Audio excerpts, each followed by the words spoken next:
Welcome back to Let's Read Judge Dredd. Today's episode is Oz, Part 9, Storm Surfer. Let's get into this.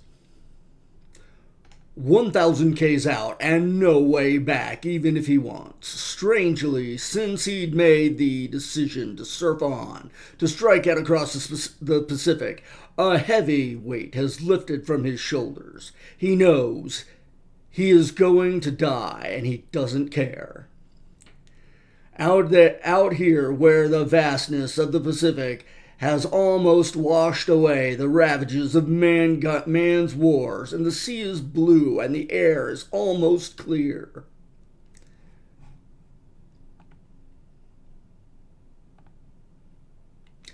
For the first time in his life, he feels really free. Power's down to 40%. I was right. No way I'm going to make the Corona Ray. Storm coming up too. Gonna be fun. Then it's all around him. The rain stinging his eyes closed. He must fly by instinct. Fighting against the wind that threatens every moment to rip him from his slender board. Boy, can I read or what? Crack! Wish old Flip could see me. Wonder what he's doing now. Come on, Storm. Get me if you can.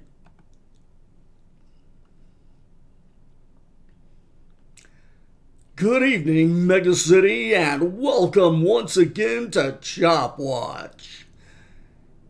It is 8 hours since Chopper was sighted off the coast of Mech Zone. Since then, there have been no word.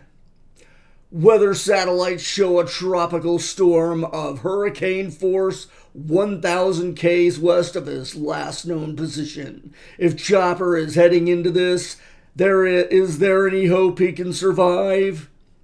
I put the question to our studio powerboard expert, Wipeout Jones.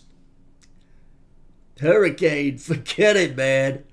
I got a lot of respect for the Chop. I mean, he's my number one, but when you ankle it right down, he's just a man flying on a plank. It breaks my heart, but I gotta be honest. Chopper rip, so long, pal. Judge Dredd, there's been announced that you'll be leaving for Oz next week. Does this mean you believe Chopper's chances of survival are good? I'd say his chances are zero. Still, Shakespeare escaped from an isocube. He made it across the cursed earth. Creep does make a habit of doing things he shouldn't be able to. If by some miracle he does make it to Oz, I want to be the first thing he sees. I want the first thing he sees to be my smiling face. Interview terminated. G'day! This is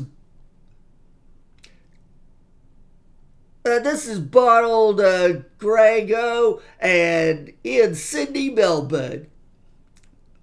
I apologize, guys. This is just a horrible accent.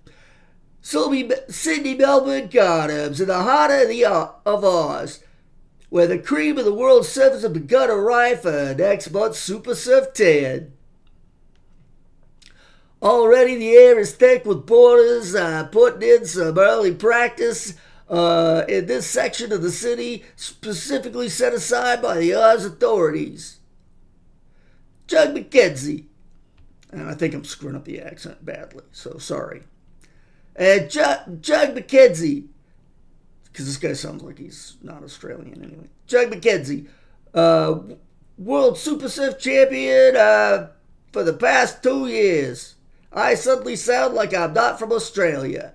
How does that take you? Well, gotta be real with you, mate. It sounds like you're an idiot. Jug McKenzie, World Super Surf Champion for the last 2 years. What is your reaction to the news that Chopper is on his way to wrest back the title you have held since his imprisonment. Hang on a minute, Baz. I'm doing a commercial. Hang on a minute, Baz. I'm doing a commercial here. Okay, Jug, suck that tube like you really mean it. Look happy now. Cue voiceover. Glug, glug, glug. Thunder, Chunder, Quadruple X, Jug McKenzie, the Wizard of Oz, wouldn't give burp for anything else. Pew, Jug, love you, baby. Now, Baz, the answer to your question, frankly, I don't give a roo's poo. I beg your pardon? Can't you understand plain Oz, Baz? You know what a roo is. You know what poo is. Put them together and what you've got. I tell you, New Zealand. Dark note. Jug is expressing a purely personal opinion. New Zealand is a very nice place. I'm not sure quite follow this. I'm quite following this interview, Jug. Then let me put it simple for you. I'm not concerned in Chopper because Chopper's never gonna get here. You just can't sky surf across the Pacific, Baz. Let's be honest, the guy's brains must have gone walkabout. He loses track of how long he's been riding. He loses track how long he's been riding the storm. The howling wind and rain. The wild exhilaration every moment balanced on a knife edge. There is no room for any other possible thought but battle. One mistake and he is swept from the board. Dangling by his billy cord, tossed like a leaf. Not gonna beat me that easy.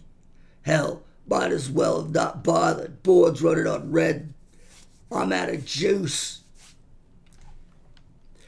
Well, never figured I'd make it. Never figured I'd make it. Gotta be right once in my life. There is nowhere to go but down. For the last time, he struggles to his feet, taking control of the plunging board, diving down, headlong towards the raging ocean. And it seems, as his death rushes up to greet him, he hears voices rising above the scream of the wind. Chopper, Chopper, Chopper. I'm not reading all of those. Next program, Requiem for a Surfer. All right, well, I guess we'll see what happens next program. It doesn't sound promising. Until then, thanks for watching and putting up with my horrible Australian accent.